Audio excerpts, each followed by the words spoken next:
সবচেয়ে বড় ভয়ঙ্কর হলো বন্ধু আজরাইল। আজরাইল আলাইহিস সালাম কথা দিয়েছেন বন্ধু, সব মৃত্যুর সবচেয়ে বেশি কম যন্ত্রণা হলো 1000 তলোয়ার মারা আঘাতের সমতুল্য। বন্ধুরে আমার দিকে আপনারা তাকান। একদিন ঈসা রুহুল্লাহর কাছে, আমি এই জায়গাটাতে একটা জিনিস অ্যাড করতে চাই। একদিন ঈসা রুহুল্লাহর কাছে এক বেঈমান এসেছে, ইহুদি এসেছে, ডেকে ডেকে বলল, ঈসা রে, আপনি তো মরা মানুষ জিন্দা করতে পারেন? কয় হ্যাঁ পারি। আপনি পুরনো কোন মৃত ব্যক্তিকে জিন্দা করতে পারবেন কিনা? কয় তুমি বলো আমি কাকে জিন্দা করব। এবার বন্ধু তিনি বললেন, ওই প্রথম জামানার নবী নূহ আলাইহিস সালামের ছেলে শামকে তুমি জিন্দা করো। এবার ঈসা রুহুল্লাহ ইহুদিকে নিয়ে বন্ধু শামের কবরের পাশে চলে গেল। শামের কবরের পাশে যাইতে দেরি রে, ও বন্ধু শামকে ডাকলেন, আল্লাহর হুকুমে শাম জিন্দা হয়ে উঠলো। কিন্তু শামের দিকে তাকায়া দেখলেন শামের চুলদারি গুলো পাইকা সাদা হয়ে গেছে। ঈসা রুহুল্লাহ একটা ডাক দিয়ে বললেন, আপনাদের জামানায় তো মানুষের চুলদারি পাকতো না, কিন্তু আপনার চুলদারি গুলো কেন পাকলো গো? কয় আমার এই চুলদারি পাকার কারণ হলো, যখন আমাকে জিন্দা হওয়ার জন্য ডাকা হলো, ডাকতে দেরি রে, আমার কাছে মনে হয়েছে আজকে মনে হয় কিয়ামত কায়েম হয়ে গেছে। কারণ মরার পরে যেদিন মানুষগুলো জিন্দা হবে রে, সেই দিনটা হলো কিয়ামতের দিন। সেই ভয়, সেই আতঙ্কে আমার চুল দাড়িগুলো পাইকা সাদা হয়ে গেছে। এবার ঈসা রুহুল্লাহ ওই শামকে প্রশ্ন করলেন, আপনি যে মৃত্যুবরণ করেছেন, মৃত্যুর বয়স কত? কই আমার মৃত্যুবরণ করেছি, মৃত্যুর বয়স হলো 4000 বছর। কই ওগো আল্লাহর নবী ঈসা, আমার 4000 বছর হয়েছে মৃত্যুবরণ করেছি গো, এখনো পর্যন্ত আমি মৃত্যুর যন্ত্রণা ভুলতে পারি নাই। জোরে জোরে কন্যা আল্লাহু আকবার। কত বছর? 4000 বছর হয়ে গেল বন্ধু। ও কাঠালিয়ার আমার ভাই, আমার বাবা রে, আমার মা বোনদেরকে বলছি গো, একজন নবীর সন্তান মৃত্যুবরণ করলো, 4000 বছর তাকে পুনরায় জীবিত করা হলো। প্রশ্নের উত্তর দিল কি? 4000 বছর হয়েছে, মরণ হয়েছে, আমি সব বলে গেছি রে, আমি মৃত্যুর যন্ত্রণা এখনো পর্যন্ত ভুলতে পারি নাই। এতে বোঝা যায় মৃত্যুর যন্ত্রণা কত ভয়ঙ্কর হবে। বন্ধু এখানে আসার কারণ হলো নবীর প্রেমিকদেরকে বোঝানোর জন্য। কিন্তু বন্ধু হযরত আজরাইল আলাইহিস সালাম কথা দিয়েছে, ও নবীর প্রেমিকেরা, আমার প্রাণে নবীকে প্রাণের চেয়ে বেশি ভালোবাসো, ধন দৌলতের চেয়ে বেশি ভালোবাসো, সম্পদের চাইতে বেশি ভালোবাসো, নিজের জীবন পর্যন্ত নবীর জন্য বাজি রাখো রে, আর বেশি বেশি করে নবীর প্রেমের দরুদ পড়ো। আমি আজরাইল কথা দিলাম, তোমার মৃত্যুটা আমি এমন ভাবে, তোমার জান আমি কবজ করব রে, যেমনি ভাবে নবী রাসূলের জান আমি আজরাইল কবজ করেছি। জোরে জোরে কন্যা সুবহানাল্লাহ। নবীরে ভালোবাসতে লাভ আছে না নাই? ওমর বলেছিলেন, আমার জীবন ছাড়া সব কিছুর চাইতে বেশি ভালোবাসি। তখন আমার নবী বললেন, ওমর এখনো তুমি মুমিন হতে পারোনি। যখন ওমর একটা ডাক দিয়ে বললেন, নবী গো, আমি আমার জানের চাইতে আপনাকে বেশি ভালোবাসি, আমার নবী বললেন, এতক্ষণে তুমি মুমিন হয়েছো। নবীকে কেমন ভাবে ভালোবাসতে হবে বুঝতে পারছেন? আমার মা বোনের আমার আলোচনা শুনতেছে বন্ধু, নবীকে কেমন করে ভালোবাসতে হবে আমি আপনাদেরকে বলি, একটুখানি শোনেন বন্ধুরে আমার। নবীকে কেমন করে ভালোবাসতে হবে, হযরত নুসবা খবর পাইলেন যুদ্ধের ময়দানে আপনার আমার প্রাণে নবী শাহাদাত বরণ করেছে। নুসবা দৌড়াতে শুরু করলেন, নবীজির কথা শুনে বন্ধু দৌড়ায় উহুদের ময়দানের দিকে। গভীর ভাবে বন্ধু খেয়াল করেন, নুসবা দৌড়ায় নুসবার কাছে খবর আসলো, নুসবা যুদ্ধের ময়দানে তোমার ভাই শহীদ হয়ে গেছে। নুসবা দাঁড়াইলো না, নুসবা দৌড়ায় নবীর প্রেমে। কিছু দূর যাওয়ার পরে আরেকটা খবর দিল, রে নুসবা যুদ্ধের ময়দানে তোমার বাবাও তো শহীদ হয়ে গেছে।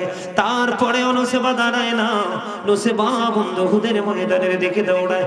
যাইতে বন্ধু আরেকটা খবর আসলো, নুসবা ও নুসবা যুদ্ধের ময়দানে তোমার স্বামী শহীদ হয়ে গেছে ও বন্ধু কাঠালিয়ার মানুষ, তারপরেও নুসেবা একটা সেকেন্ডের জন্য দাঁড়ায় না। বাবা শহীদ হয়ে গেল, ভাই শহীদ হয়ে গেল, স্বামী শহীদ হয়ে গেল রে।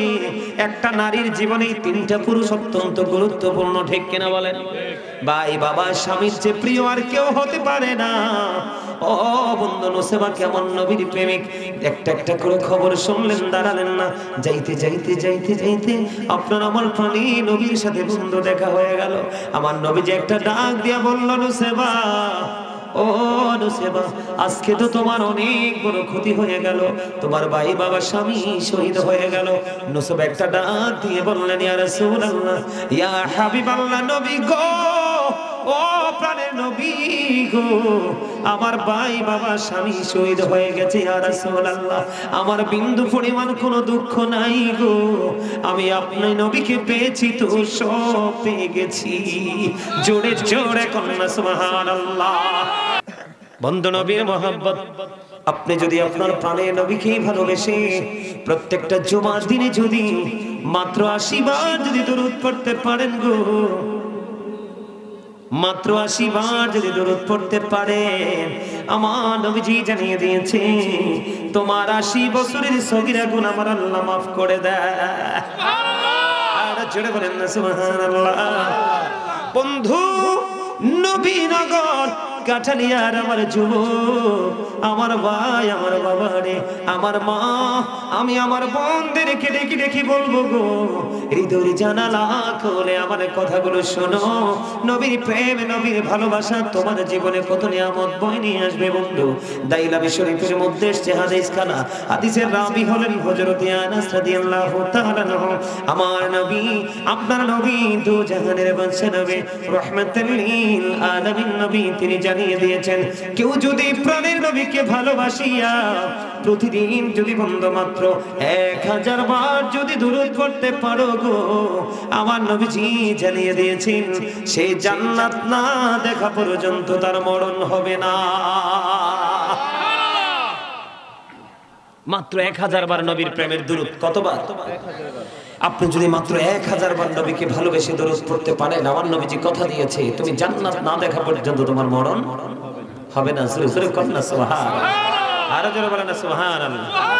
বন্ধুরে আমার এখানেই শুধু ক্ষান্ত নয়, আমার নবীজি বলেছেন পৃথিবীর বুকে যে যত বেশি দরুদ নবীজির কদমে সালাতু সালাম পৌঁছে দেবে, নবীজির দরুদ তুমি কে ভালোবেসে দরুদ পড়বে, আমার নবীজি বলেছেন ওই দরুদ পড়নেওয়ালা উম্মতগুলো কাল হাসরের দিন আমি নবীর তত কাছে থাকবে, সে দুনিয়ায় যত বেশি দরুদ পড়বে।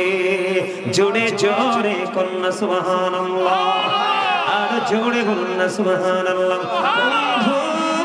হৃদয়ের জানালা খুলে শোনো গো, সবাই জানে বন্ধু নবীজিকে ভালোবাসলে কি হয়, নবীজিকে মহব্বত করলে কি হয়, সুন্নিরা জানে, আপনারাও জানেন, আমি আবার নতুন করে জানিয়ে দিতে চাই বন্ধু।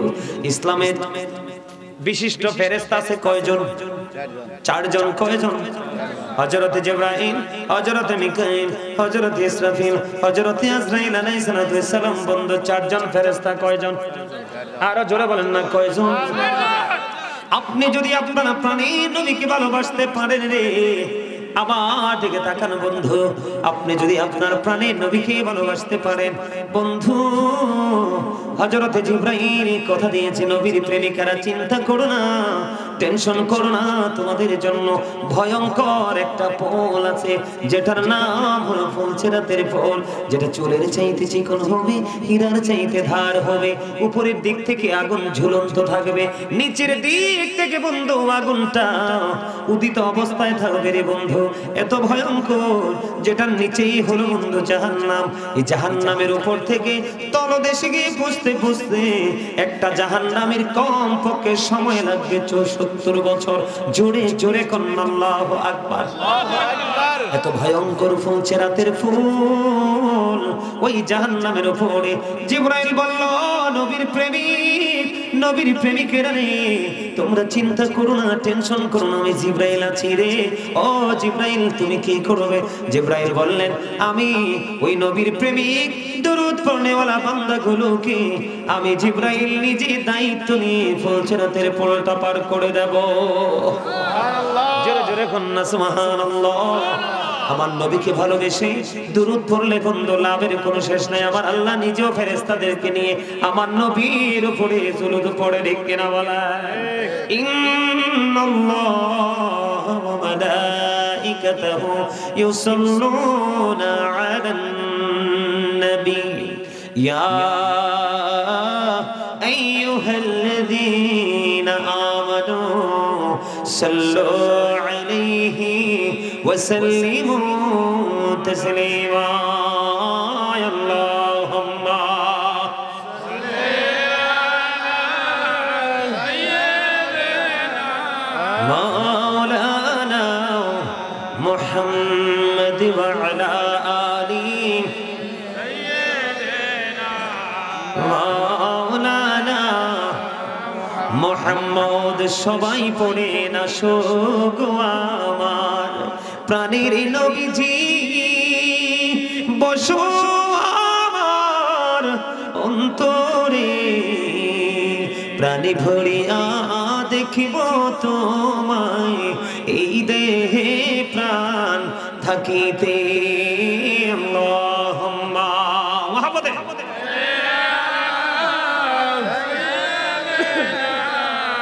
মাওলানা মুহাম্মদ ওয়া আলা আলি সাইয়্যিদিনা মাওলানা মুহাম্মদ। সবাই পড়েন নবী গো আপনার ভালোবাসায় জীবনের গোনাহ ঝরে যায়, নবী গো আপনার ভালোবাসায় আল্লাহর বন্ধু হওয়া যায়। আল্লাহুম্মা সাল্লি আলা সাইয়্যিদিনা মাওলানা মুহাম্মদ ওয়া আলা আলি সাইয়্যিদিনা মাওলানা মুহাম্মদ। জোরে জোরে বলুন আলহামদুলিল্লাহ। আলহামদুলিল্লাহ।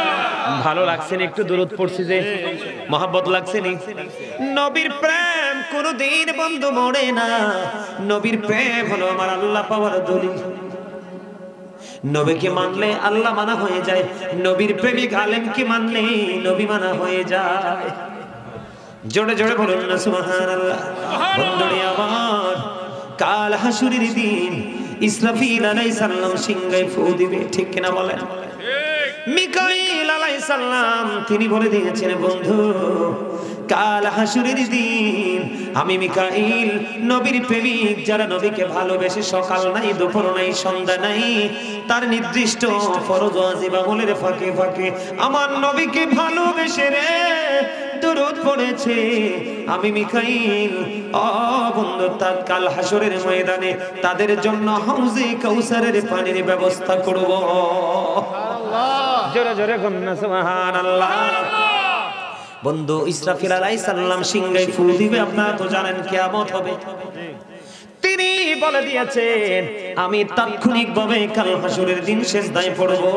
আমার নবী, আমার প্রাণের নবী প্রেমিক যারা রে নবীকে ভালোবেসে মহব্বতে জীবন ভর শুধু দুরূদ ও সালাম নবীজির কদমে পৌঁছে দিয়েছে। জোরে জোরে কন্না সুবহানাল্লাহ। সবচেয়ে বড় ভয়ঙ্কর হলো বন্ধু আজরাইল। আজরাইল আলাইহিস সালাম কথা দিয়েছেন বন্ধু, সব মৃত্যুর সবচেয়ে বেশি কম যন্ত্রণা হলো 1000 তলোয়ার মারান আঘাতের সমতুল্য। বন্ধুরে আমার দিকে আপনারা তাকান। একদিন ঈসা রুহুল্লাহর কাছে আমি এই জায়গাটাতে একটা জিনিস অ্যাড করতে চাই। একদিন ঈসা রুহুল্লাহর কাছে এক বেঈমান এসেছে, ইহুদি এসেছে, ডেকে ডেকে বলল, ঈসা রে আপনি তো মরা মানুষ জিন্দা করতে পারেন? কয় হ্যাঁ পারি। আপনি পুরনো কোন মৃত ব্যক্তিকে জিন্দা করতে পারবেন কিনা? কই তুমি বলো আমি কাকে জিন্দা করব? এবার বন্ধু তিনি বললেন, ওই প্রথম জামানার নবী নূহ আলাইহিস সালামের ছেলে শামকে তুমি জিন্দা করো। এবার ঈসা রুহুল্লাহ ইহুদিকে নিয়ে বন্ধু শামের কবরের পাশে চলে গেল। শামের কবরের পাশে যাইতে দেরি রে, ও বন্ধু শামকে ডাকলেন, আল্লাহর হুকুমে শাম জিন্দা হয়ে উঠলো। কিন্তু শামের দিকে তাকায়া দেখলেন শামের চুলদারি গুলো পাইকা সাদা হয়ে গেছে। ঈসা রুহুল্লাহ একটা ডাক দিয়ে বললেন, আপনাদের জামানায় তো মানুষের চুলদারি পাকতো না, কিন্তু আপনার চুলদারি গুলো কেন পাকলো গো? কয় আমার এই চুলদারি পাকার কারণ হলো যখন আমাকে জিন্দা হওয়ার জন্য ডাকা হলো, ডাকতে দেরি রে, আমার কাছে মনে হয়েছে আজকে মনে হয় কিয়ামত কায়েম হয়ে গেছে। কারণ মরার পরে যেদিন মানুষগুলো জিন্দা হবে রে, সেই দিনটা হলো কিয়ামতের দিন। সেই ভয় সেই আতঙ্কে আমার চুল দাড়িগুলো পাইকা সাদা হয়ে গেছে। এবার ঈসা রুহুল্লাহ ওই শামকে প্রশ্ন করলেন, আপনি যে মৃত্যুবরণ করেছেন, মৃত্যুর বয়স কত? কই আমার মৃত্যুবরণ করেছি, মৃত্যুর বয়স হলো 4000 বছর। কই ওগো আল্লাহর নবী ঈসা, আমার 4000 বছর হয়েছে মৃত্যুবরণ করেছি গো, এখনো পর্যন্ত আমি মৃত্যুর যন্ত্রণা ভুলতে পারি নাই। জোরে জোরে কন্যা আল্লাহু আকবার।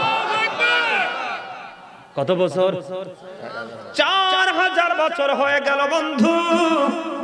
ও কাঠালিয়ার আমার ভাই, আমার বাবা রে, আমার মা বোনদেরকে বলছি গো, একজন নবীর সন্তান মৃত্যুবরণ করলো, 4000 বছর তাকে পুনরায় জীবিত করা হলো। প্রশ্নের উত্তর দিল কি? 4000 বছর হয়েছে, মরণ হয়েছে, আমি সব বলে গেছি রে, আমি মৃত্যুর যন্ত্রণা এখনো পর্যন্ত ভুলতে পারি নাই।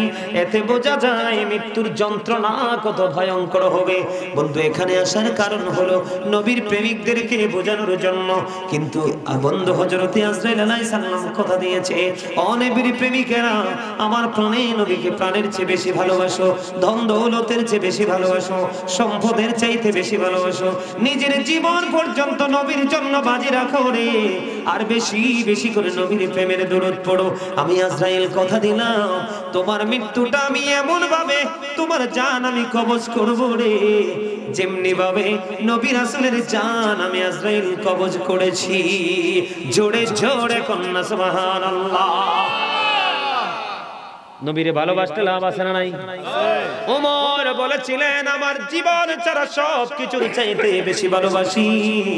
তখন আমার নবী বললেন, ওমর এখনো তুমি মুমিন হতে পারোনি। যখন ওমর একটা ডাক দিয়ে বললেন, নবী গো, আমি আমার জানের চাইতে আপনাকে বেশি ভালোবাসি, আমার নবী বললেন, এতক্ষণে তুমি মুমিন হয়েছো। সুবহানাল্লাহ। নবীকে কেমন ভাবে ভালোবাসতে হবে বুঝতে পারছেন? আমার মা বোনের আমার আলোচনা শুনতেছে বন্ধু, নবীকে কেমন করে ভালোবাসতে হবে আমি আপনাদেরকে বলি, একটুখানি শোনেন বন্ধুরে আমার। নবীকে কেমন করে ভালোবাসতে হবে, হযরতে নুসেবা খবর পাইলেন যুদ্ধের ময়দানে আপনার আমার প্রাণে নবী শাহাদাত বরণ করেছে। নুসেবা দৌড়াতে শুরু করলেন, নবীজির কথা শুনে বন্ধু দৌড়ায় উহুদের ময়দানের দিকে। গভীর ভাবে বন্ধু খেয়াল করেন, নুসেবা দৌড়ায় নুসেবার কাছে খবর আসলো, নুসেবা যুদ্ধের ময়দানে তোমার ভাই শহীদ হয়ে গেছে। নুসেবা দাঁড়াইলো না, নুসেবা দৌড়ায় নবীর প্রেমে। কিছু দূর যাওয়ার পরে আরেকটা খবর দিল, রে নুসেবা যুদ্ধের ময়দানে তোমার বাবাও তো শহীদ হয়ে গেছে। তারপরেও নুসেবা দাঁড়ায় না, নুসেবা বন্ধু উহুদের ময়দানের দিকে দৌড়ায়। যাইতে বন্ধু আরেকটা খবর আসলো, নুসেবা ও নুসেবা যুদ্ধের ময়দানে তোমার স্বামী শহীদ হয়ে গেছে। ও বন্ধু কাঠালিয়ার মানুষ, তারপরেও নুসেবা একটা সেকেন্ডের জন্য দাঁড়ায় না। বাবা শহীদ হয়ে গেল, ভাই শহীদ হয়ে গেল, স্বামী শহীদ হয়ে গেল রে। একটা নারীর জীবনে তিনটা পুরুষ অত্যন্ত গুরুত্বপূর্ণ, ঠিক কিনা বলেন? ভাই বাবা স্বামীর চেয়ে প্রিয় আর কেউ হতে পারে না। ও বন্ধু নুসেবা কেমন নবীর প্রেমিক, একটা একটা করে খবর শুনলেন, দাঁড়ালেন না।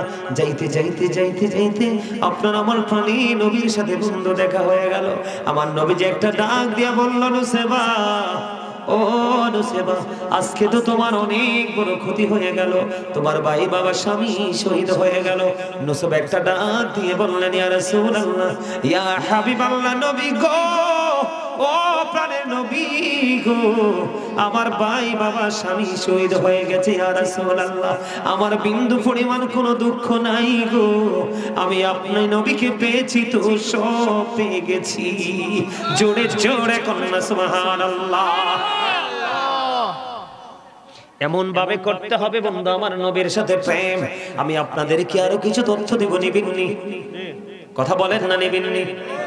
নবীর প্রেম এমন একটা নিয়ামত রে, এই নিয়ামতের অধিকারী আল্লাহ সবাইকে করে না বন্ধু। এখন বর্তমানে দেখবেন ডিজিটাল মৌলবী হকল বের হচ্ছে, কথা কয় না কেন? এমন সুফি, এমন আল্লাহওয়ালা সাজে রে, কিন্তু আমার নবীর কলিজায় আঘাত করে করে কথা বলে, আছে না নাই? আমি আপনাদেরকে বলি, যার সিনায় নবীর প্রেম নাই তার বন্ধু ঈমান নাই, আর যার ঈমান নাই তার আমলের কোনো মূল্য নাই। আর জোরে বলেন, মূল্য নাই। বন্ধুরি আমার, আকির নামক একটা গাধা, গাধার নাম শুনছেন?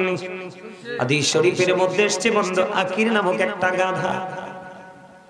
আমার আপনার প্রাণের নবী যখন এই পৃথিবী ছেড়ে চলে গেল বন্ধু, আকির নামক গাধা নবীর বিরহটা সইতে পারে না, কান্দে, শুধু কান্দে রে। ও বন্ধু, আকির নামক গাধা শুধু কান্দে আর বলে, কোথায় গেল রে আমার প্রাণের নবীজি? আর কি জীবনে এই চরম চক্ষু দিয়া প্রাণের নবীকে কি আর জীবনে দেখতে পাবো না? আকির নামক গাধা শুধু কান্দে কান্দে রে, কোথায় গেলে আমি আমার প্রাণের নবীকে পাবো? জীবনে কি নবীজিকে দেখবো না? ও বন্ধু, 3 দিন 3 রাত্র নবী চলে যাওয়ার পরে গাধাটা কোনো খাবার খায় না, কোনো পানি বন্ধু স্পর্শ করে না, কোনো খাবার খায় না, কোনো স্পর্শ বন্ধু করে না। 3 দিন 3 রাত্র চলে গেল, মতান্তরে 4 দিন 4 রাত্র চলে গেল বন্ধু। ওই আকির নামক গাধা 3 দিন 3 রাত্র মতান্তরে 4 দিন 4 রাত্র পড়ে বন্ধু গভীর সমুদ্রে ঝাঁপ দিয়ে বন্ধু নিজের জীবন দিয়ে দেয়। তারপরেও নবীর বিরহ সইতে পারে না। জোরে জোরে বলেন না সুবহানাল্লাহ। আমার গজলে আমি একটা লাইন বলেছিলাম, আপনাদের খেয়াল আছে কিনা জানি না, একটু আগে যে গজলটা গাইলাম খেয়াল করছেন নি?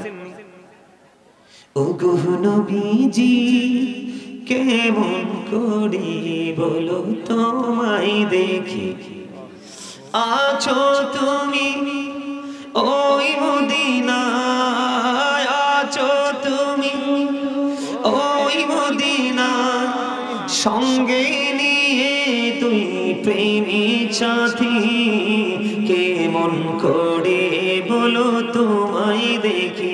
এই যে 2 জন প্রেমিক সাথীর কথা বলেছি বন্ধু, একজন হলো হযরত আবু বকর, আরেকজন হলো হযরত ওমর। জোরে জোরে কন্যা সুবহানাল্লাহ। বন্ধু, আমার নবী একদিন যুদ্ধ শুরু হওয়ার আগে আমার নবীজি বললেন, তোমাদের কাছে কি দৌলত আছে নিয়ে আসো। খেয়াল করেন বিষয়টা, হাদিস শরীফের মধ্যে এসেছে, তোমাদের কাছে কি সম্পদ আছে নিয়ে আসো। যখন বন্ধু সম্ভবত তাবুক যুদ্ধের পূর্বে নবীজি বলেছিলেন, তোমাদের কাছে কি আছে দৌলত নিয়ে এসো। খেয়াল করেন, গভীর ভাবে খেয়াল করেন। এবার হযরত ওমর মনে মনে চিন্তা করে যে জীবনে কোনোদিন আমি আবু বকরকে হারাতে পারি নাই, জীবনে কোনোদিন আমি আবু বকরকে প্রেমের দিক দিয়ে হারাইতে পারি নাই।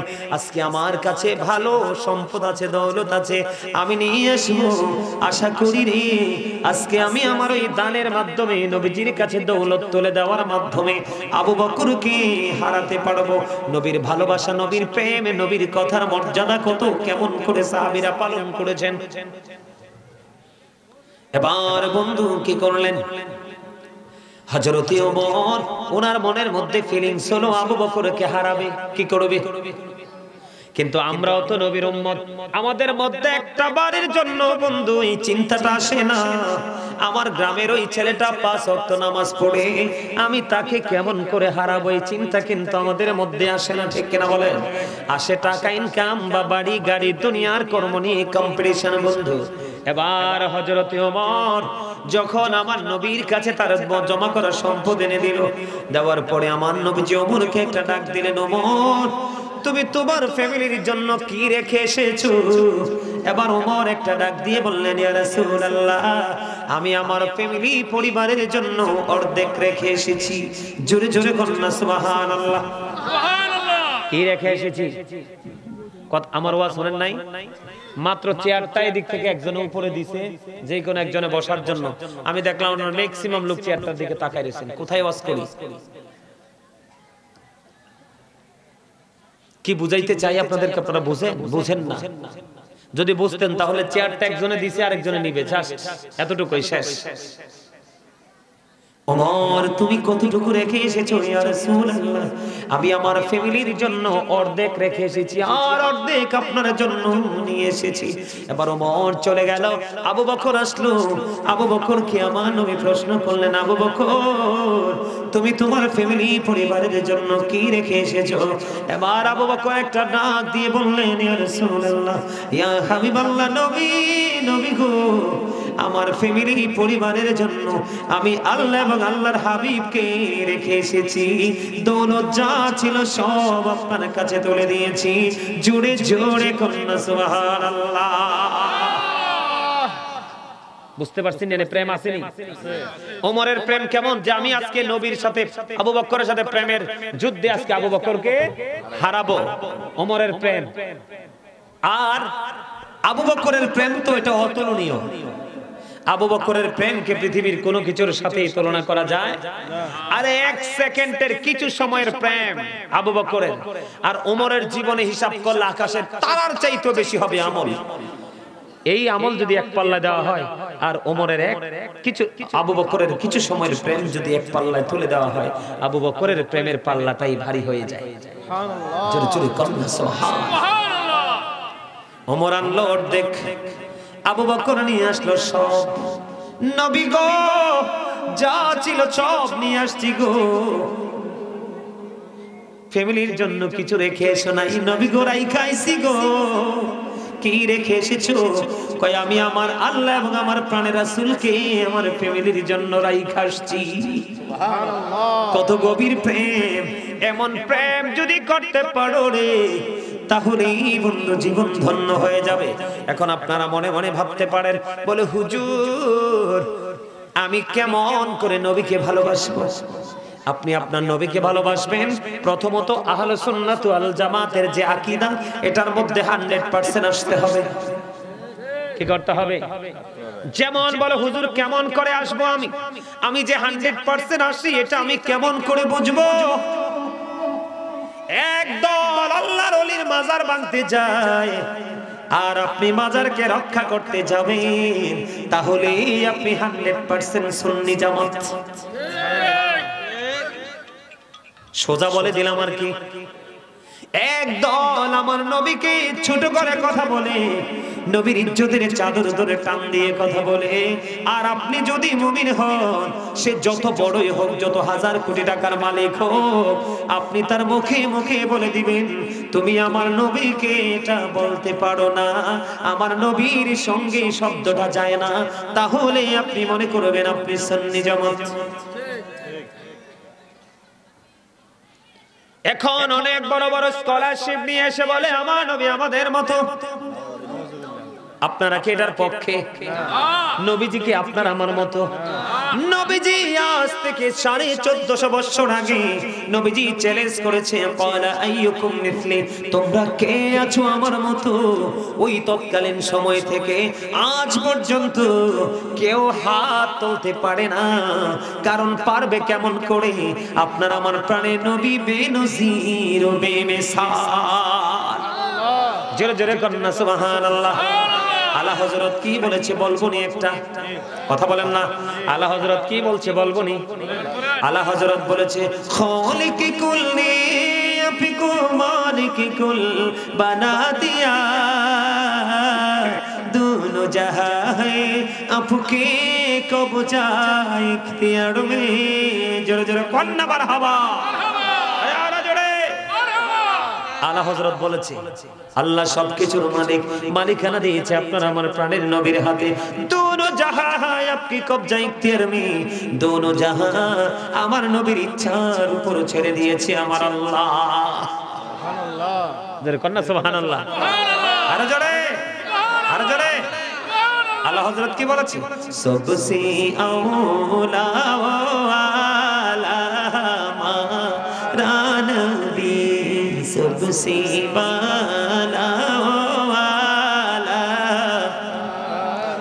নবী, সবসে আওলা ওয়ালা মারা নবী, সবসে বালা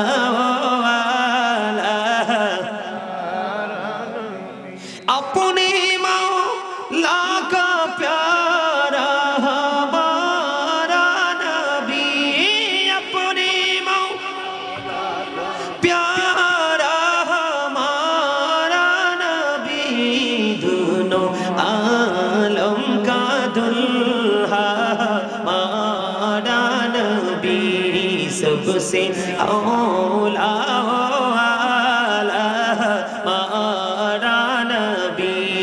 सबसे बाला वाला खल्कों से औलिया, औलिया से रसूल, खल्कों से औलिया, औलिया से रसूल, रसूलों से आला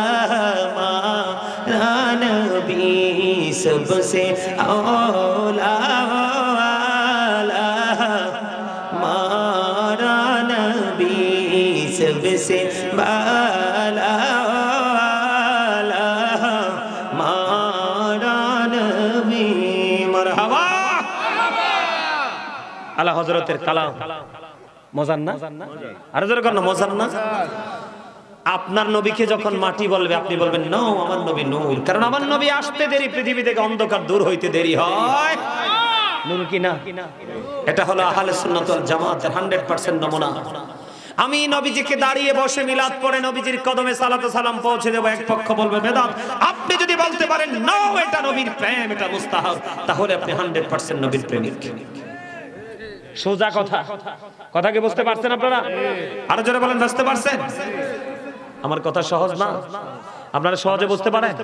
আমরা নবীর পক্ষে, নবীকে ভালোবাসি তো। নবীর ভালোবাসতে হলে কর্মের মাধ্যমে নবীর ভালোবাসার প্রকাশ করতে হবে, ঠিক কিনা বলেন? আমার নবী যেটা বলেছে আমরা সেটা করব, যেটা বলে নাই সেটা করব। নবী যেটা করেছে সেটা আমরা করব, নবীজি যেটা করে নাই সেটা আমরা করব। কিন্তু নবীজি যা করেছে সব কিন্তু আমাদের পক্ষে করা সম্ভব নয়, কারণ আমরা তো নবীর মতো নই, ঠিক কিনা বলেন?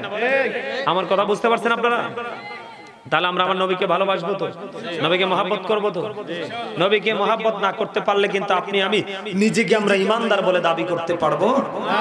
এখন নবীকে যদি আপনি মহব্বত করেন তাহলে আপনাকে কি করতে হবে? শুরুতে নামাজ পড়তে হবে। কি করতে হবে?